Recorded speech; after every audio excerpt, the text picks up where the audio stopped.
Opa, seja muito bem-vindo, muito bem-vinda a mais um vídeo da nossa série Perguntas Técnicas na Prática. Eu sou o professor Daniel Escotar e essa é uma série e eu respondo várias dúvidas que vocês vão trazendo pra gente aí nas nossas redes sociais ou através da comunidade dos alunos, por e-mail, enfim, as dúvidas que vocês vão trazendo pra gente durante a semana, eu seleciono algumas e trago aqui para você na nossa série Perguntas Técnicas na Prática. E hoje nós vamos falar sobre muitos assuntos importantes, desde adubação de fundação, vamos falar sobre alguns aspectos de gessagem, vamos falar também sobre reforma de pomar, sobre início como produtor rural, enfim, vários assuntos muito interessantes. Então, fica com a gente até o final.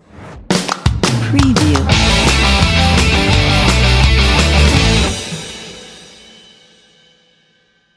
E a nossa primeira pergunta de hoje é a seguinte, olha só. Utilização de gesso aumenta o pH por conta da lixiviação de alguns cátions não ácidos? Essa é uma dúvida muito interessante e que ainda causa aí alguns desacordos, algumas informações meio que atravessadas que a gente acaba não conseguindo sintetizar muito bem. Veja bem, não é função do gesso melhorar o pH do solo. A função do gesso é neutralizar o alumínio em profundidade, melhorando o ambiente radicular em profundidade, cedendo cálcio, cedendo enxofre também, que ele acaba fazendo isso por conta da sua composição. Então não é função do gesso estar melhorando ou mudando o pH do solo.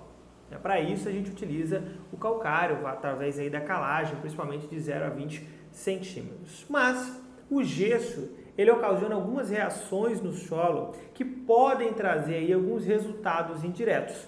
Um desses resultados indiretos é sim aí a perda, a lixiviação, não propriamente dita, de alguns cátions no solo. O sulfato presente no gesso ele pode se ligar com alguns cátions, é o que ele faz com o alumínio, e nesse caso ele vai estar aí acabando com as cargas, né? Por exemplo, você pega ali um cátion, ele tem carga positiva, o sulfato presente no gesso vai ter carga negativa. Quando eles dois fazem essa ligação, vai ocasionar aí uma neutralização das cargas. Então esses elementos vão estar livres para serem lixiviados. Eles não mais vão estar presos ou absorvidos nos colóides. Isso é um resultado indireto da ação do gesso. Mas existem também outras ações que o gesso pode fazer através do sulfato. Por exemplo, a formação de minerais. A alumita, por exemplo, a ação do sulfato com alumínio, do enxofre com alumínio, pode estar formando aí o que nós chamamos de minerais, como, por exemplo, a alumita, que são minerais que não vão ser tóxicos para as plantas e nem vão ser absorvidos. E um outro fator importante, que também pode ser ocasionado com a ação do gesso no solo, é a liberação de hidroxilas. Sim, não sei se você sabe, mas existe uma ação do sulfato no solo em que ele acaba formando hidroxilas no solo. E quando se forma hidroxilas no solo, você acaba indiretamente modificando o pH. Mas veja bem, preste muita atenção no que eu vou te dizer. Não é função do gesso mudar o pH e você não tem controle sobre isso. Então, em hipótese alguma, você pode utilizar o gesso com o objetivo de mudar o pH do solo. Mas, professor, e se acabar acontecendo por conta da formação de hidroxilas? É uma ação indireta, mas não é função do gesso que está fazendo isso. Lembrando, o objetivo da gessagem é neutralizar o alumínio e melhorar o ambiente radicular em profundidade, e aí também vai estar acabando cedendo enxofre e cálcio para o solo. A nossa segunda pergunta de hoje é a seguinte, olha que pergunta interessante. Faço agronomia, estou querendo ser produtor, mas tenho nada. Começaria do zero, compensa? Que pergunta interessante. Primeiramente, parabenizo você por estar querendo ser produtor rural. Muitos de nossos colegas, quando fazem a graduação, um curso técnico dentro da área de agronomia, seja qual curso for, acaba não querendo atuar como produtor rural. Acaba querendo trabalhar com consultoria, empresas, concurso público e acaba não escolhendo ser produtor rural. E eu posso te afirmar com toda certeza, ser produtor rural é altamente rentável, mas como em qualquer empreendimento, não pode ser feito de qualquer forma. Você deve lidar com o seu empreendimento agrícola como uma empresa. E veja que no final das contas, o que vai definir se essa empresa ela obtém sucesso ou não é o lucro que ela traz. Então veja que quando você for iniciar como produtor rural, é muito importante que você leve em consideração os fatores que vão influenciar no seu resultado final como lucro, que vai desde o custo de implantação, custo de produção, logística, distribuição e venda. Então isso aqui é muito importante. Agora, veja que na sua pergunta você diz, eu não tenho nada, vou começar do zero. Então aqui é um aspecto que você deve ter muita atenção. Por quê? Existem formas diferentes de você estar iniciando como produtor rural. A primeira delas talvez seria adquirindo um terreno, uma chácara, uma área, não sei, depende muito do que você quer fazer essa implantação. E para isso você tem um custo. Então o seu custo de implantação ele já começa desde o momento em que você vai adquirir a terra. Uma outra forma é através de financiamento, onde você vai estar pegando esse dinheiro com bancos financeiros em geral e vai estar adquirindo a terra. Também é uma forma de estar fazendo a aquisição. E existem formas também de arrendamento, onde você não compra o local e você vai estar negociando aí os valores que você vai estar repassando para o dono do terreno. Enfim, tem várias formas de você estar começando. Então, veja que o início todo é a terra que você vai trabalhar. E é muito importante, e aqui assim, é uma dica pessoal, que você comece com a menor quantidade possível de dívidas. Por quê? Porque vai chegar um momento em que você vai ter que investir no seu custo de produção, que é aquele valor que você vai ter que investir para que você inicie a sua produção. E são valores que, dependendo da cultura que você for trabalhar, ou criação, não sei, com o que você quer trabalhar, ele pode se tornar alto. E ele é muito importante, porque se você não investe em custo de produção, se você não investe em produção, você não consegue ter o seu retorno. Então, muito cuidado na hora de adquirir a terra, você iniciar com uma dívida muito grande, ou até mesmo colocar todo o seu capital que você teria para investir logo na implantação. Então, muito cuidado. Então, veja que o princípio básico é você fazer um planejamento inicial para que você consiga ter o recurso disponível para estar investindo em produção. Veja aqui, eu estou levando em consideração e estou imaginando que você vai trabalhar com produtividade e escala, e não necessariamente um hobby, tá? E quando a gente fala produtividade e escala, nós temos que levar a sério. E para que você leve a sério isso, esse planejamento inicial, ele é muito importante. Porque é ele que vai definir qual o custo que você vai ter para poder estar fazendo a sua produção, colheita, pós-colheita, retorno, quanto disso você vai estar investindo. Agora veja, eu estou aqui começando com o meu custo de implantação, aquisição do terreno, o arrendamento, enfim, depende muito da estratégia que você vai utilizar. Estou planejando o meu custo de implantação / produção, iniciando aí com a produção. E quando eu falo em custo de produção, isso aqui é algo que você tem que dar muita atenção, que vai desde correção do solo, adubação, enfim, os processos de controle de pragas e doenças, a utilização de herbicidas, a mão de obra que você vai estar utilizando, tudo isso vai entrar lá no seu custo de produção. Isso tem um custo e você tem que levar isso aqui muito a sério, isso tem que estar muito claro para você. É lógico que existem linhas de financiamentos que podem te ajudar nesse sentido, mas é o seu planejamento que vai te dar. Depois disso, que você já fez a sua implantação, já teve a sua primeira produção, é importante o seu planejamento pós-produção, que vai desde esse valor, o que você vai utilizar com esse valor da sua primeira produção, que pode demorar 2, 3, 4 anos, tá? Isso depende muito da cultura que você está trabalhando. O que você vai fazer com esse valor? Parte dele você vai investir, reinvestir, talvez aumentar o seu custo de produção, aumentar talvez a sua meta de produtividade, melhorar alguns fatores dentro do seu terreno, talvez trabalhar um pouco com beneficiamento, parte dele vai ser para pagar o financiamento que você está fazendo, qual parte desse que você vai utilizar para os seus custos pessoais. Enfim, eu estou fazendo aqui uma pincelada para que você entenda que ser produtor rural é muito mais do que você pegar, abrir a terra, colocou lá, plantou e vai ver o que dá, porque não é assim.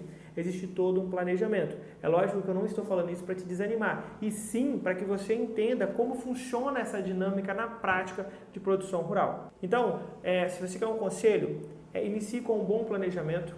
Veja quais são as opções viáveis, tanto de linhas de crédito, financiamento, arrendamento, o que vai ser mais viável para a sua produtividade, para o seu empreendimento agrícola. A partir desse planejamento, aí é suor, tá? Estudo, nunca pare de estudar. É muito importante que você mantenha a sua linha de estudo naquela cultura ou criação que você está trabalhando. Não pare. Se você sente-se perdido em algum ponto, pague consultoria. Não é porque você é agrônomo que você não pode pagar uma consultoria para um outro colega. Pague sim consultoria, porque acaba saindo barato na hora de a gente produzir.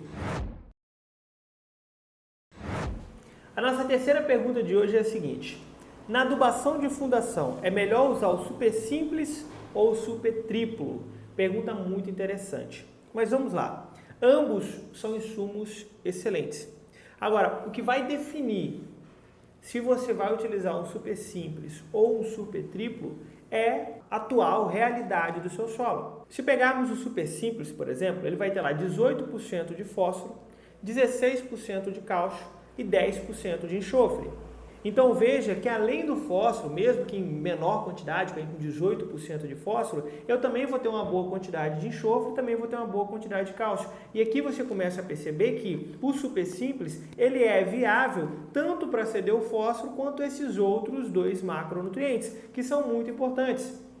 Então repara que se você está numa condição em que o seu solo precisa aí de uma adição de enxofre, o enxofre é um macronutriente secundário muito importante para as plantas, e se você pegar a maior parte das culturas tropicais, elas vão precisar de 20 a 30 kg por hectare de enxofre. É lógico que esse nutriente ele pode ser cedido lá através da gessagem, mas vamos supor que você não tenha feito a gessagem e o seu solo tem dificuldade, deficiência e há essa necessidade de enxofre, então o plantio é o momento ideal para que você ceda essa quantidade de enxofre. Então, nesse caso, o super simples ele é interessante, fora essa porcentagem de cálcio. Mas, professor, e o super triplo? Ele não pode ser utilizado para ceder enxofre? Não. O superfosfato triplo, ele vai ter cerca de 41%, pouco mais de 40% de fósforo e 10% de cálcio. Repara que ele mantém uma porcentagemzinha de cálcio, assim como no super simples, mas ele não tem enxofre. Isso se dá pelo fato de que para a produção do superfosfato triplo, não é utilizado o ácido sulfúrico, apenas o ácido fosfórico, diferente lá do superfosfato simples, onde tem essa adição do ácido sulfúrico. Então veja aqui, se o seu solo ele tem uma maior demanda de fósforo e não tem demanda de enxofre, nesse caso, se o valor compensar, é lógico que você tem que colocar isso no seu custo de produção, pode compensar utilizar o superfosfato triplo, mas estrategicamente falando, se você vai iniciar o seu plantio, há necessidade de enxofre, o superfosfato simples pode ser muito interessante, porque ele já tem essa quantidade de enxofre dentro do próprio insumo. A nossa próxima pergunta eu retirei da comunidade dos alunos do CEPRAC. Um dos nossos alunos, ele possivelmente um aluno novo aqui, eu vi pela forma com que aparece dentro da comunidade, ele perguntou o seguinte, o José: se a matéria orgânica vier alta na análise, eu posso descartar a adubação orgânica? Muito interessante essa pergunta e que causa aí as pessoas têm um pouco de dificuldade para entender. Porque veja bem, quando eu vou lá e faço a amostragem de solo, mandei para o laboratório, ele me retornou a análise de solo, agora eu tenho análise em mãos, eu preciso verificar também o teor de matéria orgânica. E vale ressaltar que muitos laboratórios já nem enviam mais esse teor de matéria orgânica, tá? Você tem que pedir a parte. Mas tudo bem, você está lá com o teor de matéria orgânica.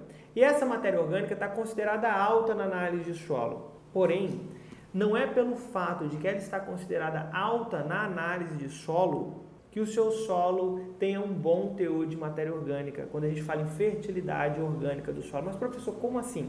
Vou te explicar. Porque quando você manda para o laboratório aquela amostra e ele vai lá fazer a extração e a quantificação dentro do laboratório, o laboratório ele não tem a capacidade, na verdade a forma com que eles fazem isso, não nos dá em qual fase de decomposição que essa matéria orgânica está. Então você não sabe se ela está na fase de decomposição inicial, se está na fase de bioestabilização, se ela está na fase de liberação de ácidos úmicos, ácidos sulfúricos, você não sabe. Talvez com a bioanálise de solo isso seja possível, mas na nossa análise química tradicional não é possível saber. O que a gente sabe é que tem ali um pouco mais de matéria orgânica no solo. Entende? Então é muito importante que na hora de definir se você vai fazer ou não uma adubação orgânica, ou vai aumentar ou vai diminuir essa quantidade, que você faça também um histórico da área. Porque se nos últimos anos, você tem feito gradativamente aí a adição correta de matéria orgânica no solo, 1 a 2 vezes por ano, ou fez há pouco tempo, talvez realmente não haja necessidade de você fazer de adição de matéria orgânica agora. mas talvez a sua amostragem do solo não está dizendo de forma literal como que está a fertilidade orgânica do seu solo. Então isso aqui é um ponto muito importante. E a gente sempre recomenda que na hora de fazer a recomendação de adubação orgânica, isso também aqui vai valer para outros tipos de adubação, a gente faça o histórico da área, para que a gente entenda se aquela quantidade que tem de matéria orgânica na análise química do solo condiz com a fertilidade orgânica do seu solo. Muitas vezes isso aqui pode nos enganar. E às vezes estava havendo a necessidade de adicionar um pouco mais de matéria orgânica, ou talvez pós-correção do solo, enfim, havia necessidade de você fazer adição orgânica, de adubação orgânica, e você acabou deixando passar porque na análise química dizia que estava um pouco alto. Então, este é um ponto muito importante, então faça sempre o histórico da área. A nossa próxima pergunta de hoje é a seguinte: como fazer a reforma de um pomar antigo e familiar? Pergunta muito interessante. Eu tento entender, ou talvez imaginar que essa pessoa, ou ela recebeu ali uma gleba, uma área que ela vai passar a tomar conta, ou então ela está chegando agora na propriedade, ela quer trabalhar de forma mais ativa, enfim, não importa, mas ela quer fazer uma reforma de um pomar familiar que está ali, um pomar mais antigo. Como que ela faz? Por onde que ela inicia? A primeira coisa que você tem que saber e entender é, primeiro, fazer um levantamento das culturas que tem ali. Qual a idade dessas culturas, fazer um histórico daquela área, entender o que foi utilizado ali, o que já produziu, qual a capacidade produtiva, a média de produção, tudo isso é muito importante. Por quê? Através dessa análise a gente vai começar a fazer um planejamento, ver o que a gente vai substituir, o que a gente vai manter, o que poderia estar produzindo mais. Então isso aqui é muito importante, porque se você não faz esse planejamento antes, fica difícil a gente tomar qualquer atitude, fazer qualquer atividade, repor qualquer cultura, replantar alguma cultura, tirar, enfim. Então isso é muito importante. Faça um bom histórico da área e entenda, faça um bom levantamento. Isso aqui é planejamento. Depois disso é hora de a gente entender algumas características reais do nosso solo. Isso aqui é muito importante. Então, para isso, você vai precisar de uma boa análise química do solo, de 0 a 20, 20 a 40 e também análise física. Para iniciar uma reforma, é importante que você conheça todo o seu perfil do solo. Feito isso, então, é hora de partir para algumas coisas mais práticas. Primeiro de tudo, correção do solo. Então, se eu quero começar uma reforma, o meu solo ele tem que estar propício a estar liberando nutrientes, matéria orgânica, atividade microbiana trabalhando da forma correta. Então, se há necessidade de calagem, vamos fazer a calagem. Um outro aspecto importante é que entra também matéria orgânica. A matéria orgânica do solo ela é muito importante. Então, vamos fazer também uma boa adubação orgânica e, se necessário, gessagem. A partir desses processos corretivos, a gente vai começar a fazer um planejamento de reforma. E para isso nós vamos precisar daquele histórico da área, aquele levantamento que a gente fez.